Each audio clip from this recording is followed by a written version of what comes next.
नमस्कार, मैं सोनिया गड़े और मैं स्तुति आयरलैंड।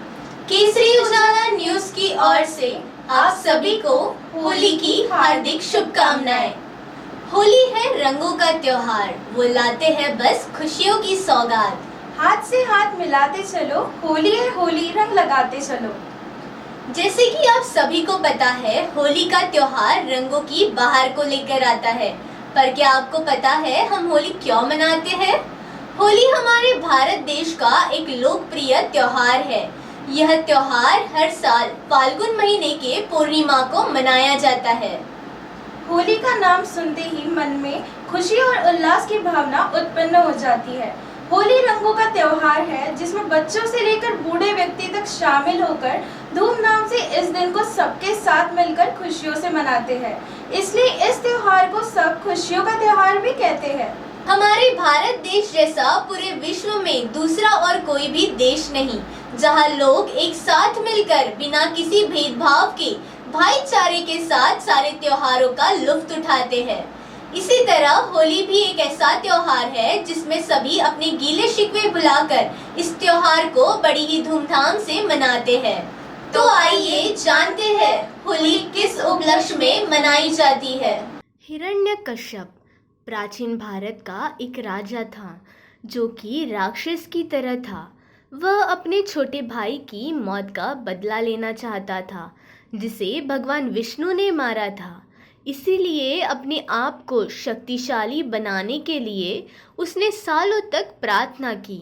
आखिरकार उसे वरदान मिला, लेकिन इससे हिरण्यकश्यप खुद को भगवान समझने लगा और लोगों से खुद की भगवान की तरह पूजा करने को कहने लगा। इस दुष्ट राजा का एक बेटा था जिसका नाम प्रहलाद था और वह भगवान विष्णु का परम भक्त था। प्रहलाद ने अपने पिता का कहना कभी नहीं माना और वह भगवान विष्णु की पूजा करता रहा। बेटे द्वारा अपनी पूजा न करने से नाराज उस राजा ने अपने बेटे को मारने का निर्णय किया। उसने अपनी बहन होलिका से कहा कि वो प्रहलाद को गोद में लेकर आग में बैठ जाए, क्योंकि हिरण्यकश्यप की बहन होलिका को भगवान ब्रह्मा से वरदान प्राप्त था कि वह आग में भस्म नहीं हो सकती। उनकी योजना प्रहलाद को जलाने की थी, लेकिन उनकी योजना सफल नहीं हो सकी क्योंकि प्रहलाद सारा समय भगवान विष्णु का नाम लेता रहा और वह बच गया। पर होलिका जलकर राख हो गई। होलिका की ये हार बुराई के नष्ट होने का प्रतीक है। इसके बाद भगवान विष्णु ने हिरण्यकश्यप का वध कर दिया। इसलिए होली का त्योहार होलिका की मौत की कहानी से जुड़ा हुआ है। इसके चलते भारत के कुछ राज्यों में होली से एक दिन पहले बुराई के अंत के प्रतीक के तौर पर होली जलाई जाती है।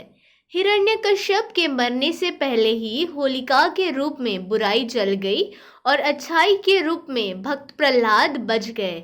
उसी दिन से होली को जलाने और भक्त प्रहलाद के बचने की खुशी में अगले दिन रंग और गुलाल लगाए जाने की शुरुआत हो गई। हमने जाना किस उपलक्ष्य में होली मनाई जाती है। क्या आप जानते हैं होली मनाने का साइंटिफिक रीजन क्या है? और क्या आपको पता है होली के रंग किस फूलों से बनते थे? आपको पता है पहले होली के रंग टेसू या पलाश के फूलों से बनते थे और उन्हें गुलाल कहा जाता था। वो रंग त्वचा के लिए बहुत ही अच्छे होते थे क्योंकि उनमें कोई भी रसायन नहीं होता था। समय के साथ रंगों की परिभाषा बदलती गई। आज के समय में लोग रंग के नाम पर कठोर रसायन का उपयोग करते हैं। इन खराब रंगों के चलते ही कई लोगों ने होली खेलना छोड़ दिया है। हमें इस पुराने त्योहार को इसके सच्चे स्वरूप में ही मनाना चाहिए।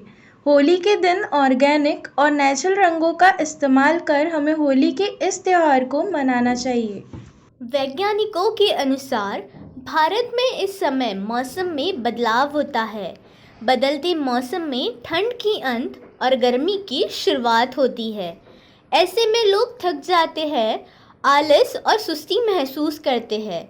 इस दौरान होली का उत्सव इस आलस को हटाता है और लोगों को अपने घरों से बाहर आने और रंगों के साथ खेलने को विवश करता है।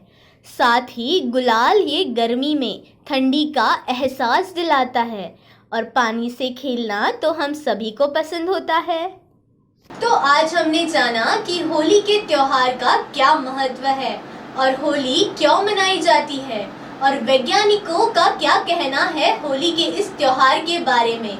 ऐसे ही त्योहारों की जानकारी के लिए देखते रहिए केसरी उजाला न्यूज़। फिर एक बार केसरी उजाला न्यूज़ की पूरी टीम की ओर से आप सभी को होली की हार्दिक शुभकामनाएं। धन्यवाद।